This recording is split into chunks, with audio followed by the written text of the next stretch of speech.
Gago ka! Iyan ka dyan, tinagin ako ulit. Okay na sana, tinagin ako ulit. Putang ina mo. Kuya, wag ka manakit, kuya. Kuya, wag ka manakit. Lakay pa. Wag na, baka may ano yan, baka may ano yan, baka yan may... Tinip lang ha, bago. Bakit yan? Tama na.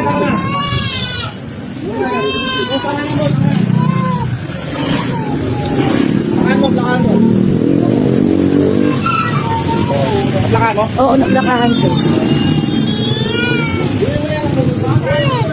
Tama na. Tama na. Huwag ka na umiyak. Uwi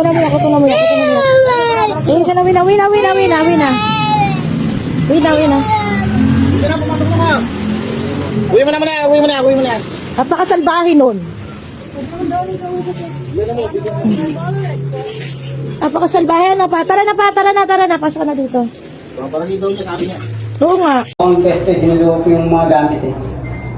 Pag-uwi ko po, yung kung habang yung anak ko po, nasa po siya eh. Kasi po, may sarili siyang tulak. Hindi ko na po kasi may tulak ng kariton eh. Sobrang bigat eh. Bali anak ko po, binaba ko na lang. Bali, ginawa niya po isang tulak. Siya po yung nasa unahan.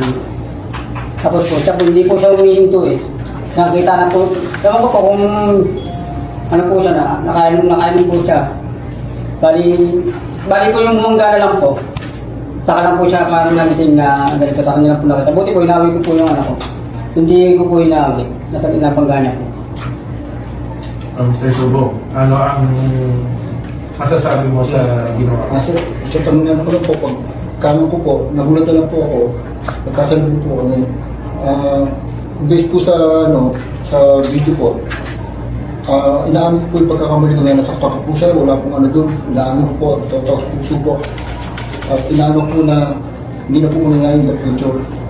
Kung saan mangyari po yan, ako na po mismo ang pupuntahin para i-review ko po yung lisensya ko po. Eh, wala ka namang karapatan magsabi. Tubers Clippers, making long news short. Subscribe now.